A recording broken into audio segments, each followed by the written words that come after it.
Hey guys, so I thought I would do a video kind of following on from my last one, and this is about whether to choose a tandem pushchair over a double side-by-side pushchair. I've just gone from a tandem pushchair to a double pushchair. Now I just want to add that my son is 3.5, so you might think, oh, why is he still in a pushchair? But he's very, very, very small. He gets extremely tired. I'm not someone that believes that he should be walking everywhere, especially after a very busy day at nursery when he won't even stand on his buggy board. He's like, his legs just give way, he wants to sit in the pram. So I actually like to have the option of a double for those kind of days when I can just bung him in and just walk around. I have, like I said, done a video on whether you need a double or not, and I'll leave that link down below. We originally had an Eye Candy Peach tandem, and I absolutely love the Eye Candy Peach as a single. It's by far my favorite pram, and I've had like nearly 5, so it is my favorite pram. I love it. It's so nice, and I can guarantee, I bet you, if we have a third, I'm going to end up probably getting another Eye Candy, I expect, because I just love it so much. We decided to get the kind of the extra seat unit for it in case we needed it, but I did find that at the top he did kind of, just even though he's small, he seemed like he started to get too big for it almost. It was also really quite heavy to push. I did start to really struggle with that, and I think the biggest thing was the fact that you'd have to have it as a double on a day out. I also really hated the fact that I found it very hard to get Albert from the bottom seat out. Like, I'd have to kind of go through the chassis and kind of get him out. I found that really difficult, or just annoying. Not really difficult, just annoying. So I didn't really like that. But we went on holiday and I hired a like a cheap kind of pop-up stroller, like side by side, for that day, because I knew that Sebastian would get tired and need naps and stuff, because he doesn't nap now, but he did a little bit on holiday. I totally didn't even consider the interaction between the two of them in a side by side. There's like so much interaction, and it was lovely to watch, and I really liked it, and I just thought, oh, they can't do that in the tandem at all. I did find that Albert would get a bit more miserable in it and stuff, and he would, I mean, I have to say the Eye Candy, the new one, the new Peach Blossom, has a parent facing mode in a double, which mine didn't. It was the Eye Candy Peach 2, so it didn't have that. So it might be different if it's, you know, if you're parent facing or whatever, it might be better, I don't know. So that was my experience with the tandem, and I did think, you know, a tandem, it's a no-brainer. You can get through any doors, any shops. Like, why would you even consider a side-by-side? I did kind of one of the main reasons, and I already had a Peach anyway, so it saved me buying a whole new pram.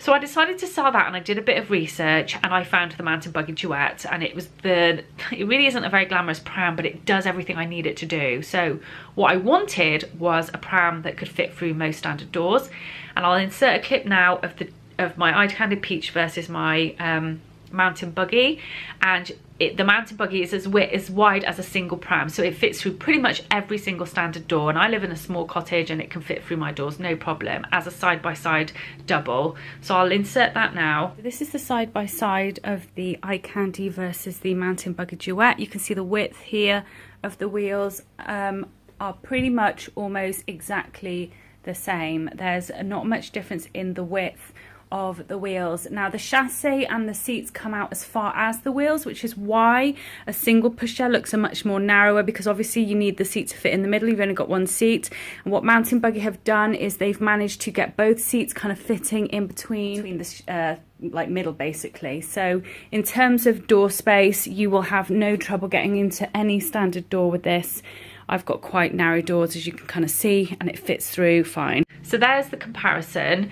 You can see that it is, although the seats come out wider, obviously, it is only as wide as a standard door. So that was my main kind of reason for getting it. I also wanted some kind of way in which I could have a double, but not all the time, but where if I needed to make it a double when we were out, I could do that. Most of the time you come with 2 separate seat units, so you either have to take it out as a double at the beginning of the journey and just kind of have it as a empty seat with maybe bags in it or something. And the Mountain Buggy, you can do that. It's a fabric seat, so I could take that off and put it underneath the pram and then have a basket in its place, a bit like the Buggy Boo Donkey, just a very much less glamorous version.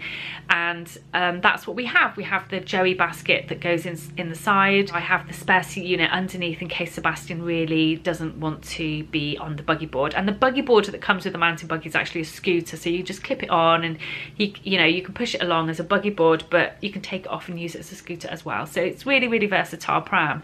So it's the only pram I could find that kind of encompassed everything that I needed it to do, and we have decided to go with that.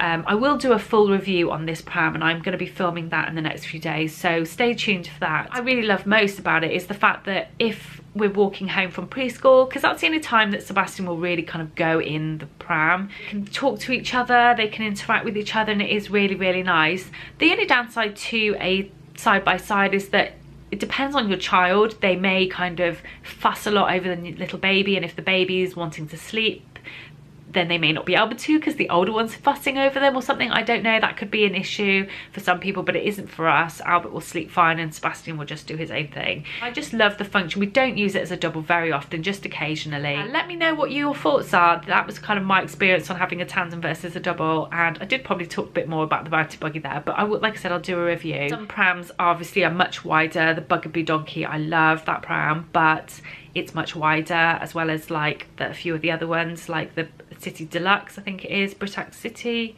Jogger, is that the one? That's another one I really liked, but they are really wide. So let me know what your thoughts are. Do you really like a side-by-side, or do you prefer a tandem? Or, you know, maybe if you've got smaller children it might be different. Let me know what your preferences are. I'd love to hear what prams you've got. I love talking about prams just as much as I love talking about slings. So yeah, let me know in the comment section, and please click subscribe if you haven't already, and make sure you click the bell to get notifications every time I upload.